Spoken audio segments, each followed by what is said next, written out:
Hey, what's going on, everybody? The Sammy J here with Mental Edge, where we bring the information from the badasses and we deliver it to the future badasses. Today, I got a special guest on the show.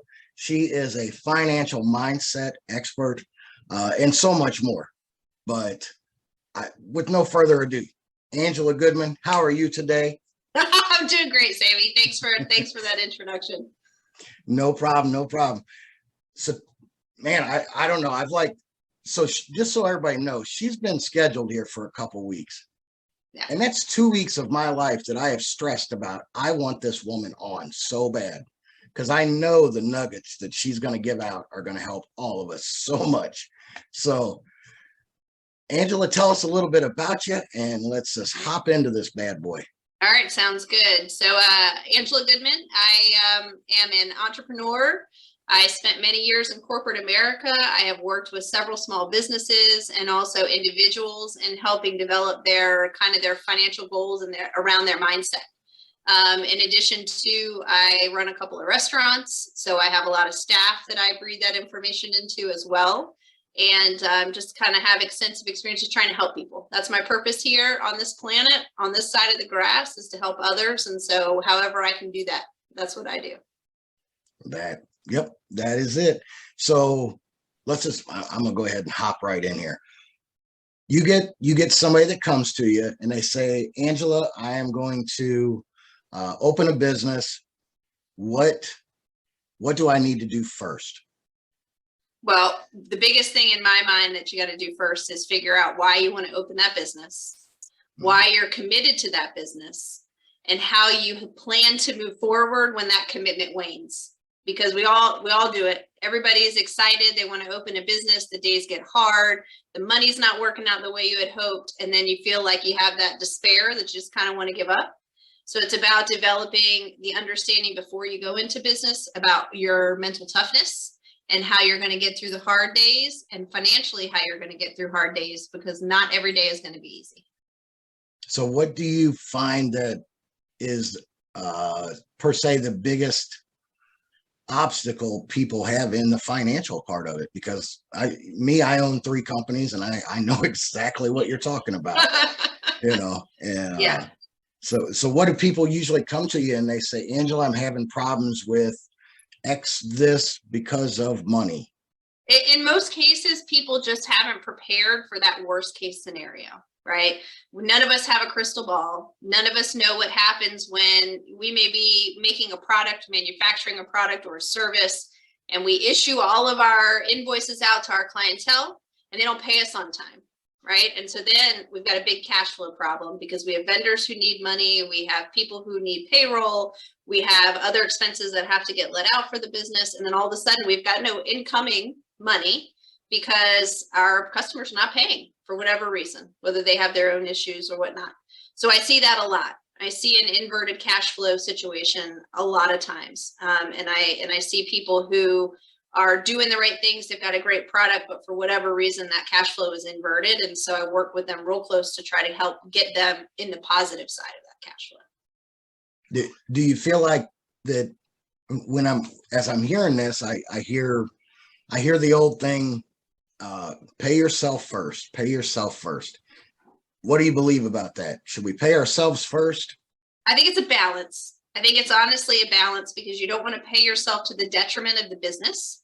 But at the same time, you also need to make sure that you're taking care of the person who created the business, because if you're not paying yourself, you can go into a very bad mindset of, hey, I'm just working for free. You don't put in the time, you don't put in the effort, you don't put that same level of passion in because you feel like you're not getting the rewards from it.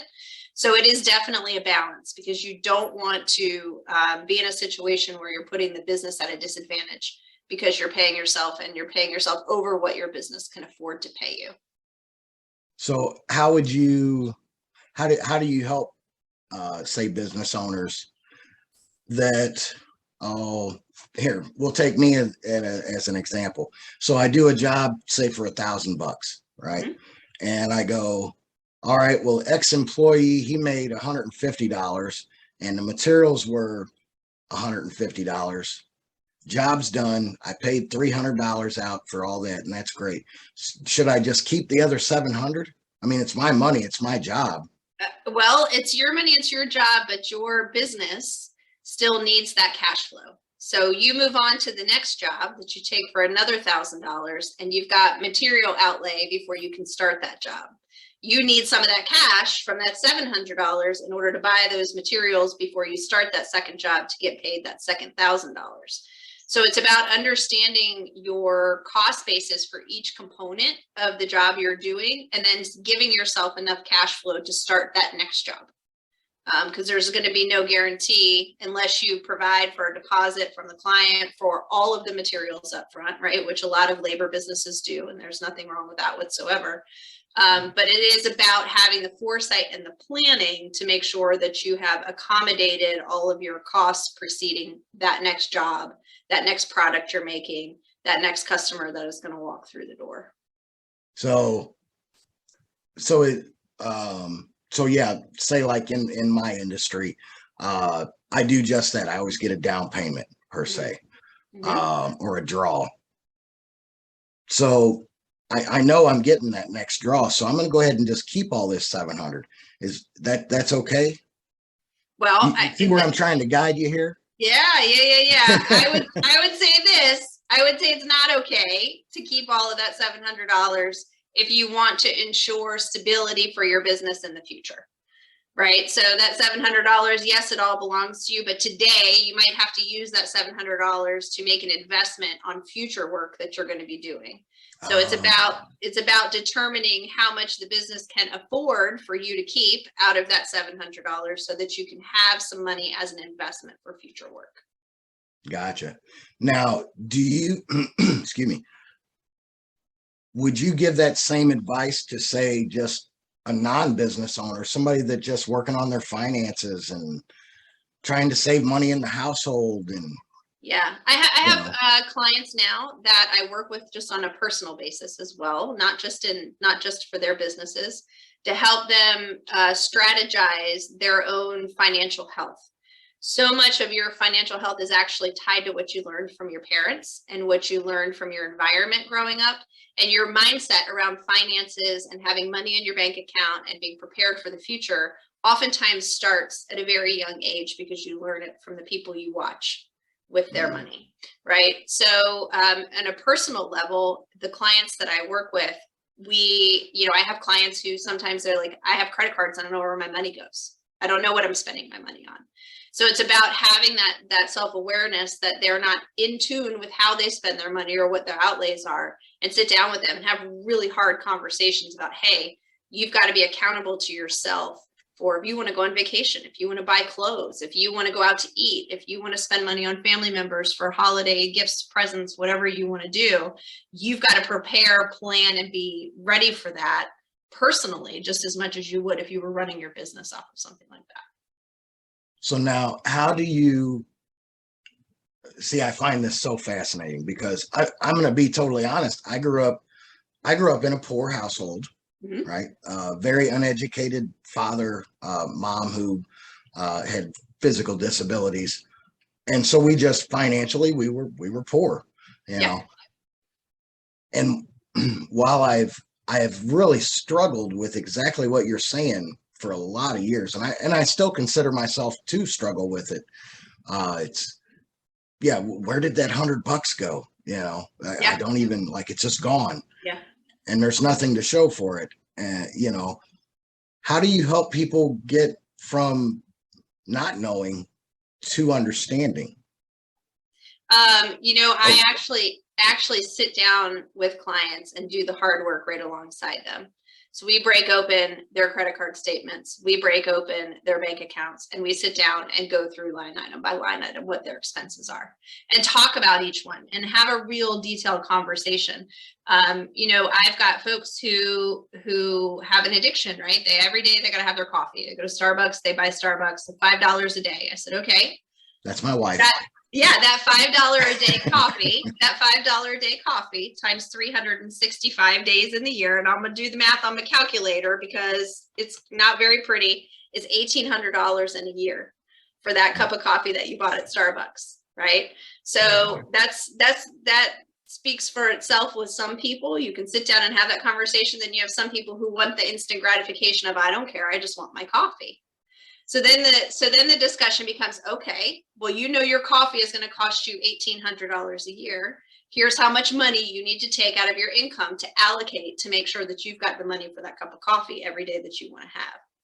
So it's not about, you know, depriving yourself of the things that you want or the things you want to spend your money on, but it's about preparing for that expenditure before it's going to occur.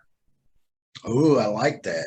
Yeah. So from that perspective, taxes are another big thing, right? How many of us small business owners, we have LLCs or we're sole proprietors, and we get to the end of tax season and our taxes are done and filed, and we have this huge tax bill. And you look at the tax bill and you're like, wait, I don't have the money for that to pay my taxes, right? Been there, done that. Exactly. So, but it's the same kind of premise. If you know your taxes are going to be $5,000 to $10,000 at the time of tax filing, and maybe you've made some prepayments, estimated tax payments ahead of time, maybe you haven't. So that $5,000, if you're aware that you're going to have that becomes a lot less of a savings goal if you're doing it on a weekly basis, or if you're doing it on a bi-weekly basis, or even a monthly basis. Then it becomes, okay, I'm going to save $500 a month, and by the time April 15th next year comes around, I've got my $5,000 I've got to pay my taxes with. Gotcha. So literally your strategy, to me, it sounds like business, personal, it doesn't matter. Plan for the future. Yeah. Yeah. I mean, that's in a gist, that's it. Plan for the future. Like you said, the unknowns, or even the knowns sometimes, you know, the craps that happen. My daughter literally yesterday had a flat tire. You know, whole sidewall of her tire went out. Does your daughter drink Starbucks every day too? Nope. The only reason I asked is if she had saved her $5, right, for her Starbucks, and she had $1,000 in her account saved for her Starbucks coffee, then it becomes, I got to get my new tire and take care of my car, and so I'll just forego my Starbucks coffee for the next, couple of months or whatever, right? Oh yeah, yeah. Because them tires are expensive. They are expensive. Oh yeah. No, she's a fast food person, but not a Starbucks person. Okay. So. Same difference, right? Yeah, same difference. Yeah. And that's how do you? So I'm. It's almost like an addiction. Mm-hmm. Is really what I would put it at, and it doesn't matter. While people don't claim it's an addiction, if you eat fast food pretty much every day, that's an addiction. If you Starbucks, that's an addiction. Yeah. To me, what you speak of is the mindset to say, do you want your addiction or do you want your life? Well, you can still have the addiction, but what the addiction becomes is watching that bank account grow, right? So you still have that $5 a day addiction.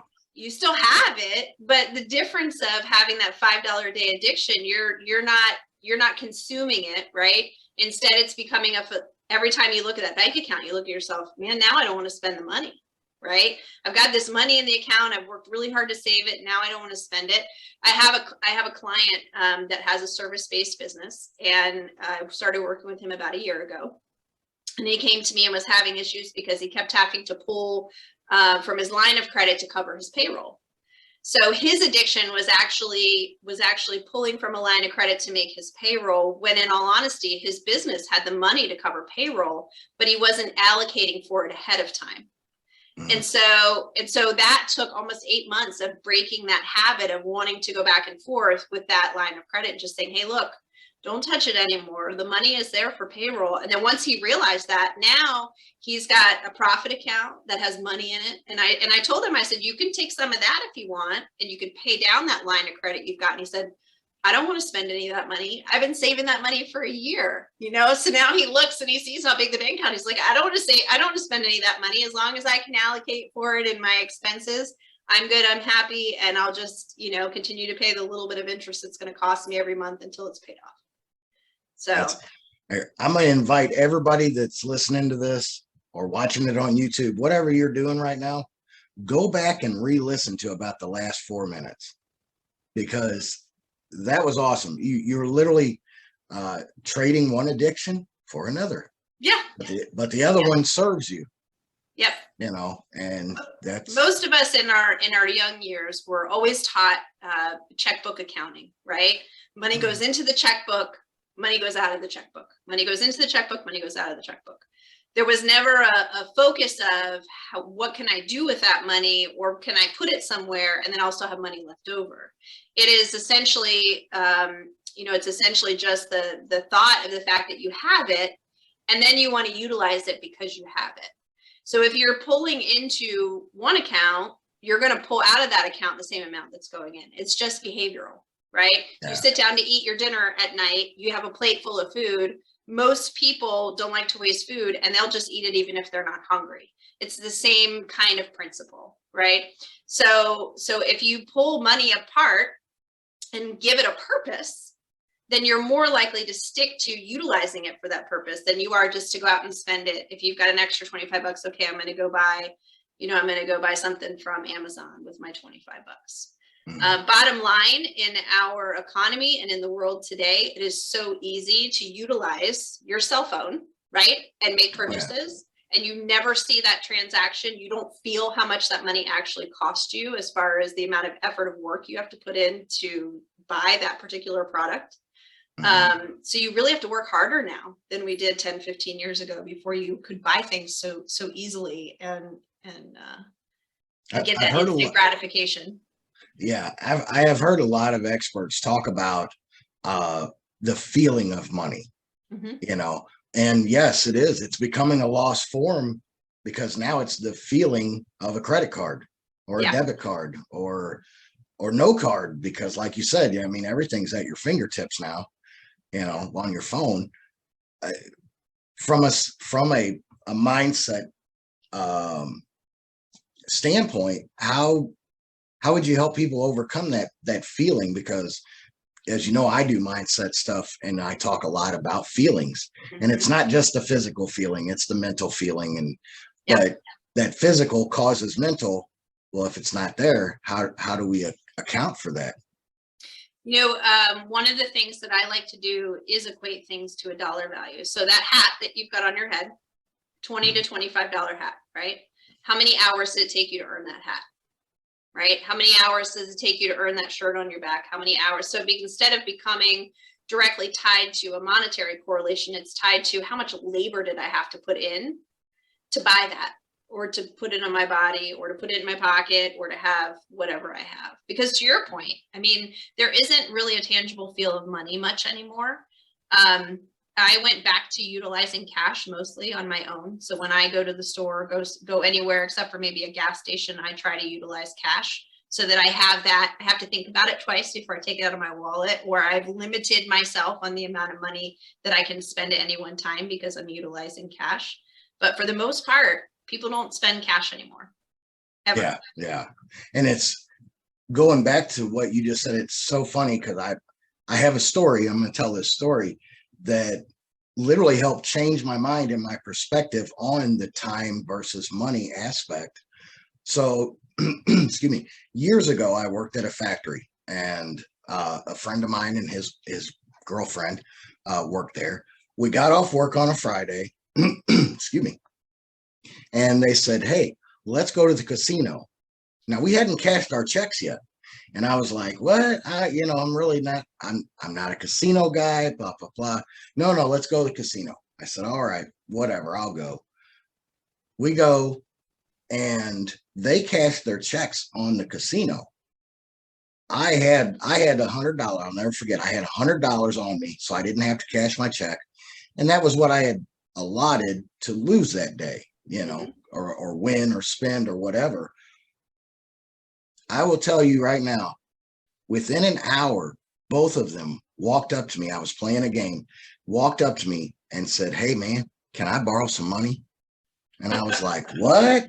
I couldn't believe it. I was like, what are you talking about? I said, dude, you just cashed your check. Like, no, you got your own money. Spend your own money. It's gone. Yeah. They had worked 40 hours that week, 2 people, 80 hours.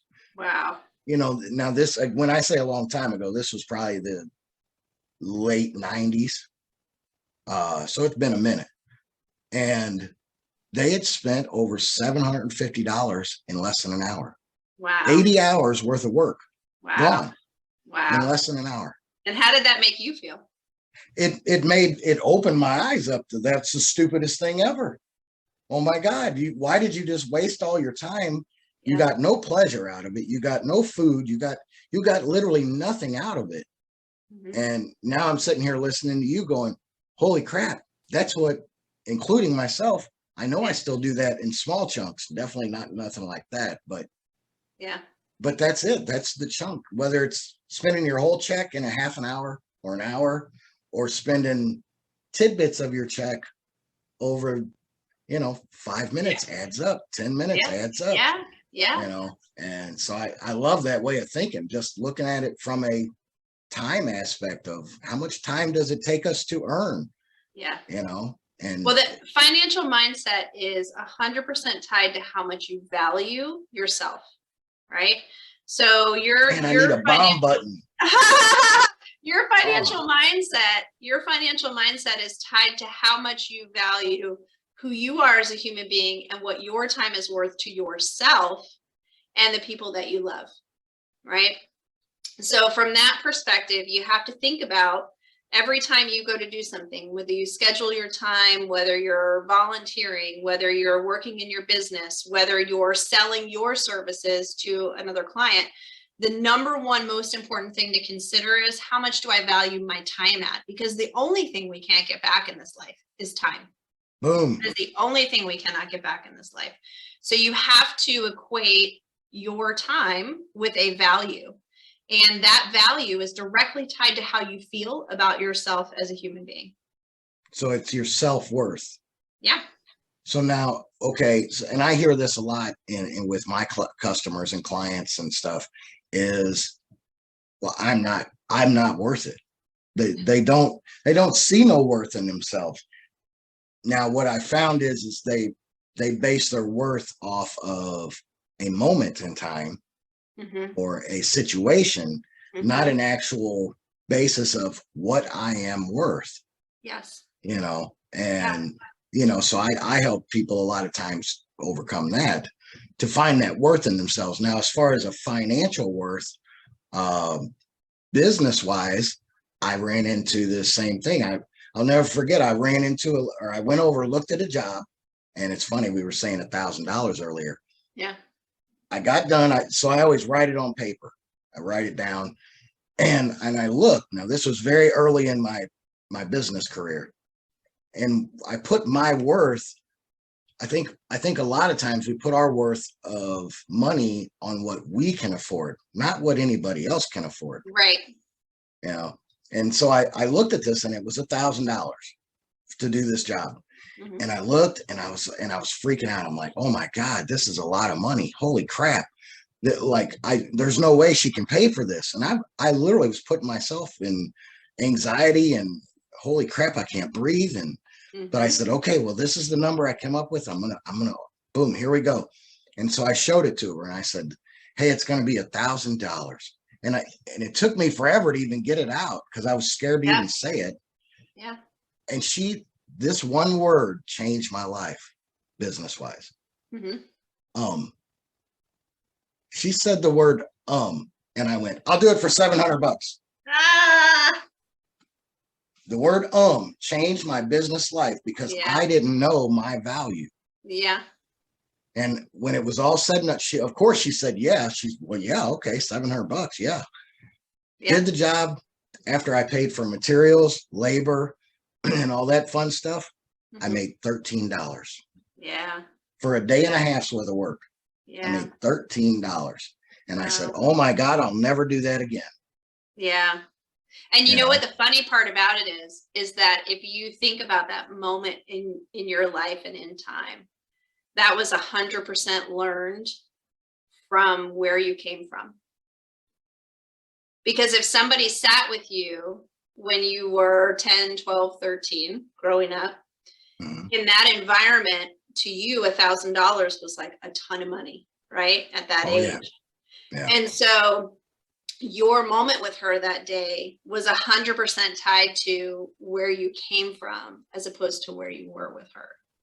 right? Ah, $1,000 seemed like a lot of money to you because it was a lot of money to you. It was a lot of money. Had it been to you and your family and all of that when you were younger, you would have correlated it quite differently than you do yeah. today, right? Hmm. So it's about, financial mindset is 100% about unlocking what your upper limit problem is. And I coined that phrase from the book, The Big Leap. It talks about all the things you learn in life and why you've got yourself an upper limit and where it is and how to break through that in your lifetime. Because in most cases, because we all do have that value setting from our early years of development, that at some point you tap out. At some point you feel like you got to your own glass ceiling. And so you have to figure out what continues to trigger you hitting that glass ceiling so that you can get beyond it and have more for yourself and your life and have a different vision for yourself than you did when you were younger. I love it. I love it. I love it. Yeah.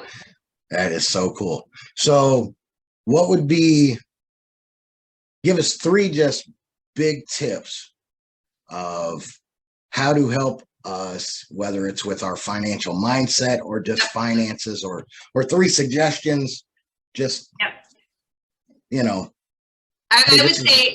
would say the number one thing again is find your value. Find your value from a self-worth perspective and from a financial perspective. How much does your time mean to you and your family? Because time is the only thing you can't get back. The other big tip is, if you have a consistent spending habit, like you like to eat out, or you want to go to Starbucks, or you like to buy clothing, or whatever you do, provide yourself a budget and allocate for that expenditure on a monthly or daily basis. So that you have already paid yourself for the things that you know that you want, that you don't feel like you want to give up. Because life is not about deprivation, right? It's about working to have the things that you want to have. So it's okay to want that Starbucks every day, but you've got to make sure that you plan for those types of things. And then I would say the other big thing is, you know what? We all change, and that's okay. And someday right now, you might not want, you might right now have an idea that you want a big house, a big car, a big boat, a big toys, all of the things. And then 5 years from now, you might wake up and say, well, you know what? My time is more valuable than all the stuff. And so be gracious with yourself that your financial spending and your financial habits are going to change over time. And that's okay. You just have to plan for what you want.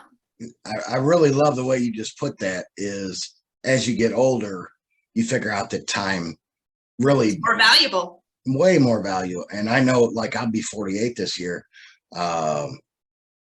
I definitely went through that, going through that, and continue to go through it, that time is. And I think we're taught that lesson. Unfortunately, most of us are taught that lesson in our biggest moments of grief, moments of death. And I really got taught that lesson when my mom passed away, that holy crap, time means so much more than money. And people that argue it, I always go like this. I go, okay, have you lost somebody? And then, most times they say yes. And I said, would you give everything you have to have time back with that person? And every time they say yes. And I said, there you go. Time's worth more than money. I mean, well, you can't get it back. Money you can earn, right? I mean, how many millionaires have gone bankrupt and then years later are millionaires again, right? You can get that back. That's hard work, determination, mindset, mental toughness, all of that stuff. You can earn that back and get that back. None of us can get time back. Yeah. None of us can do it. Yeah. No, I love that. I love that. I love that. So now we went through some of the financial stuff, and you're definitely kick ass. And everybody, I definitely suggest you go over and check out all her social media, just everything with her. But now I want to talk on something a little more fun. All right, what we got? We've got, who would I go to? Where would I go if I had a bunch of anger, anxiety, and I just wanted to kick the crap out of something. I mean, would you know a place that I could go to do something like that? Because I tell you, Sammy, if you were here just outside of DC where I am, I'd send you over to Lose It Rage Room. yes. So it's a concept. They're clients that are near and dear to my heart. They've been friends of mine for a number of years, and they put together essentially an environment where you can go in and smash electronics and break things and do all kind of fun stuff. And you book the room by the half-hour block, and you can break whatever the heck you want. And it is a great way to get out anger, man. 100%. They were featured in the Washington football teams, now the Washington Commanders. They were featured in their schedule lineup. So that video has not been released yet, but they filmed it. They filmed it in there to show them, the football players, breaking different things with other teams' logos on it and stuff like that. Oh my God, that's awesome. Yeah, oh, super fun. Geez. Yeah, so maybe coming to a state near everybody. I don't know. We're working on some things together, so who knows what's going to happen with that. That's it. Yeah. I actually talked to a gentleman a couple weeks ago who'll be on a future podcast episode, and he owns 2 of them. Very nice. Yeah, he's got one in California, I think outside of San Diego, and he's got one he's just opened up in Vegas. And, very cool. Yeah, okay, from a mindset, see, I'm always going back to the mindset, because that just literally, like, I have a physical job. And if I want to, I don't know, here's my curse. I know how to do drywall really, really good. I've been doing drywall for a long time. So if I feel like I want to take some anger out, I'll punch a hole in the wall, but I know I can fix that.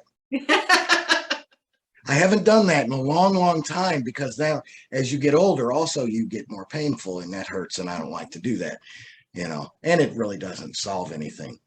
But where could a rage room help with somebody's mindset? Oh man, in so many ways. I tell you what, there is nothing like getting out those frustrations that you have, whether it be through exercise, right? A lot of people get out their frustrations in life and get past those mental moments with exercise. This is like exercise on steroids. I mean, you're slinging a sledgehammer, you're breaking all kind of glass. I mean, you're getting out all of those frustrations, and then they can leave. They can leave and they can be gone, right? They get out of your body. Yes. Find peace. Yes, that's finding your zen. Find your zen through violence. I don't know. I don't know, but it's not against the law, so that's good. That's a good thing. Yeah, hey, that's it. And if you don't have a rage room next to you, go find a creek or a river or something. There's always old appliances that get swung, put up on the bank. And you got everything right there. You got tree branches. You grab a tree branch and you go beat the hell out of a old TV or an old fridge or something. And yeah. Or find a dumpster somewhere, right? Throw some old plates in it or something, and just listen to them to break up in a million places. Oh, see, that's see. Yeah. Why not? Just take out all those frustrations. I love it. So I've been, as we're sitting here talking, I'm looking at these 2 books behind you here. Which one? First. Well, the Profit First, and now the Comfort Crisis. Yes. Tell me a little bit about both of those, if you don't mind, because I got the other 2 books, but I don't have those 2. Okay. And the one I'm reading now, The Big Leap, I told you about that one. Yes. I'm almost finished with that.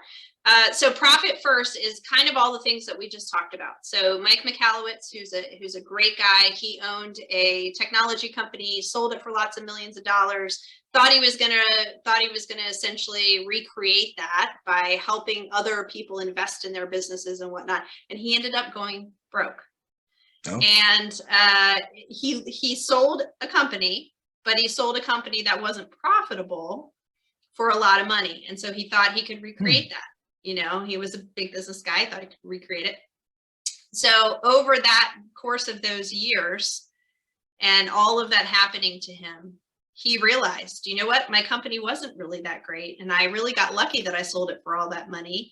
And he created a cash flow system to keep businesses from doing the same mistakes that he had made. And his goal in life is to eradicate entrepreneurial poverty so that small business owners are paying themselves, they're earning money, they have profit, they are, keeping their expenses down for what they can afford to keep them at. And so actually I am a Profit First certified professional. I've sat through programs with Mike and learned how to teach his tools and tactics. So a lot of the things that we talked about in the first part of the podcast come from that book, just the ideas and the tactical execution of it. So that's a little bit about Profit First. And it does talk a lot about how it's all about behavior. And you can either have something in your bank account or you can have nothing in your bank account. Most of that's a learned behavior from how you were taught to treat money in your younger years.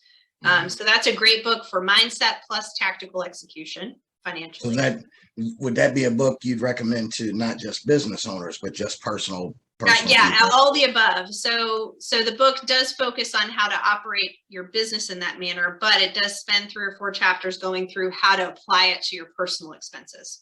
So reading that book, if you're not a small business owner today, is actually very beneficial for your personal financials as well.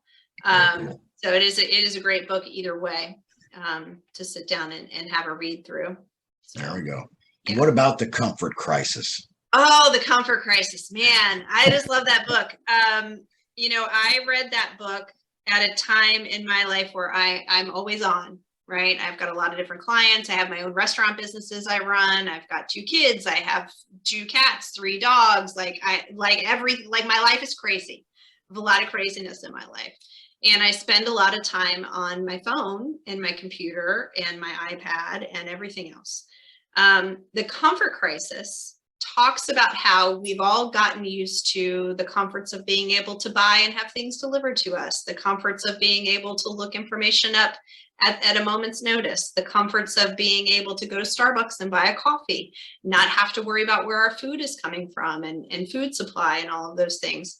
And it talks about how as a human race, we are not wired for that effectively we are wired for our primal state, where we should be hunting for food. We should be problem solving in order to be able to feed ourselves. We should be challenging ourselves with all of those different mental aspects. And that we have gotten too comfortable. And because we've gotten so comfortable, we can't handle the stresses of life anymore. So it talks about during the COVID time, why dealing with COVID and the lockdowns and all of that took such a great toll on people, because they just aren't mentally prepared anymore for doing things that require problem solving and not, essentially we all have our comfortable lives where we kind of know what's going to happen from a day-to-day basis. And then something like the pandemic just totally took all of that out, like pulled the blanket off of everybody. And we were all left to say, okay, now what? Right. So the book itself is written by a journalist who goes into the wilderness and spends long stretches of time with extreme hunters. And they are totally disconnected from the internet. They're totally disconnected from any kind of communication. And they are in the Alaskan wilderness on these extreme hunts. And cool. It is very cool. And it's super eye-opening. He talks about, as he goes through these days and days and days on end, that they are disconnected from the rest of the world. How his mindset changed, how you view time differently, right? All the things we talked about with regard to time, how you view time differently, how you really understand your place in nature and where we are on the food chain. And you get a closer connection with, obviously what you're eating and the fact that our bodies are not wired to eat on a time schedule, right? We're really not wired to eat breakfast, lunch, dinner. We're wired to eat when we're hungry, and our body should tell us when we're hungry, right? But it doesn't, because we're on a time schedule. Yeah, we've trained ourselves. Yeah, we have trained ourselves to do that. And that if there were any kind of major issues that were to happen in the world, how the majority of the population would probably not be here, because they are not able to take care of themselves in the way we used to be able to take care of ourselves. No, I couldn't agree with this more. So a big thing that I try to help people with is live your life with gratitude. Yeah. And that starts by appreciation of, like right now. I mean, I tell people all the time, it's like when something bad happens to you, whether it's somebody cut you off in traffic or a bad moment at work, you got hollered at, or whatever it is. And you have one of two choices. You can either say, I'm going to let that control my day, or stop in that moment and just look around you. I always say, go outside if you can, but even inside, look around you. What do you have to be grateful for right now? How many positive things are going on in your life right now that you just take total inconsiderate? Well, no, that's the way it's supposed to be. No, it's not. The person that could see their whole life and then one day got in a car wreck and is now blind, guess what? I bet you they appreciate their eyesight even more. Yeah. Nothing is given to us. No. And it's really I live my life in gratitude. Yeah, I love that. Love that. From the moment you wake up, I can see, I can hear, I get to be on a computer right now. I know how to use this computer. I get this goofy little wireless mouse where did that come from? But all these things that so many of us, we just say, well, that's expected. No, it's not. Appreciate that every second of every day. I don't care the worst thing in the world happens to you. You still have thousands of things going on around you that can engulf you if you accept them in. Yeah. That should be running your life. Yeah. Not the guy that cuts you off in traffic. Holy crap, let that go. Who cares? Nobody got hurt. Move on. Yeah. So no, I will definitely be getting that book and reading that. That really intrigues me. Yeah, it's a great read. It's a quick read. I found myself reading it and not wanting to put it down. And so I definitely recommend that book. And I love your perspective of, hey, if something happens to you that gets you a little fired up, man, just take a deep breath and be thankful for life, right? Be thankful that you're present in the moment, because you never know when it can be taken from you. And you just have to be, to your point, you just got to be grateful for everything that you've been given. And also, say some grace for that person that did that to you, because who knows what they're going through in their life that's put them in that type of mood, that's the other part of it, right? None of us know what each other's going through. I mean, we really don't, from one person to the next. And so you just have to be gracious of what's going on with somebody in their life and just say, well, I hope their day gets better. I hope their day gets better. That's it. And while we spend so much of our lives in fear of the unknown, well, sometimes that unknown is actually what might have saved us. Yeah. From something else more fearful or whatever it might be. Them cutting you off in traffic at that moment. Well, hey, that sucked and screw you and blah, blah, blah, and whatever. Well, maybe that needed to happen so that I didn't get in a major car accident in 2 minutes. Amen. It slowed me down. Okay, well, now I got to slow down a little bit. Well, that's fine. So sometimes the known that happens is actually a good thing to cause the unknown to not happen. Yeah. Well, I think it's interesting. So one of the other things from the comfort crisis, which is something I never really spent much time thinking about, was the fact that because our longevity has, improved so much. Now people are average age they pass is mid-70s to mid-80s. Back many years ago, right, you were lucky if you made it to 35. And most people back then had an understanding of death and what it meant, and the fact that you had a very short time, because it was a lot shorter then than it is today. And so they were prepared for it when it happened. They knew to take care of their family members and to be a part and be present in their lives, because you didn't know what was going to happen.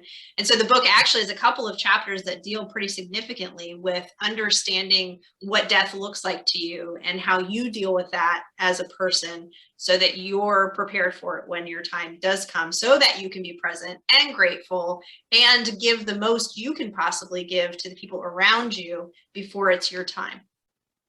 Beautiful. Oh my goodness. Yep. I'll be picking that one up. That's for sure. Yeah. I Yeah. like Great my book. reading. Yes, yes. Yeah. Well, Miss Angela, do you have anything else you want to add? I mean, you know me, I can talk for like days. I know after this podcast, me and you are going to be connecting even more because I love the way you look at things, and you've got a lot of knowledge, and I want to pick your brain about some other things. Yeah, So, well, I want to talk about some neuro pathways with you because there's a lot of things I don't know on that end. So definitely we need to spend some time offline having a chat. Yeah, no, I'd love to. So tell everybody where they can find you at, social media wise or company wise or anything. Yep. So I've got my consulting business is Valkyrie Ventures Group, and you can find that on Facebook or Instagram under that name. And then in addition to that, if you are in the Washington, D.C. area, I've got a couple of brunch restaurants that I own and operate that are franchises of the famous Toastery. And so you can find those online also at Instagram and Facebook under Famous Toastery Ashburn and Famous Toastery Warrenton. Did you say those were French? They're franchises. Oh, franchises. Yeah, they're franchises. What types of restaurants are they? It's a brunch concept with a full bar. Yeah, brunch concept with a full bar. Oh yeah. Mimosas, Bloody Marys, coffee plates, spiked coffee plates. We make everything fresh from scratch in our kitchen. So we do a lot of things with food allergies. We're very friendly to the food allergy community as well. So. Very cool. Yeah. Well, everybody, I would invite you, go check out Angela, go check out her consulting company. Shoot her just a message, ask her a question. You know, I guarantee you she'd be love to help you. Yep. So I think that's all we got today on Mental Edge, and I guarantee you got some value out of this. I guarantee you got some knowledge. So share this with a friend, share it with a family member. Y'all have a great day. I am the Sammy J, and I'm out.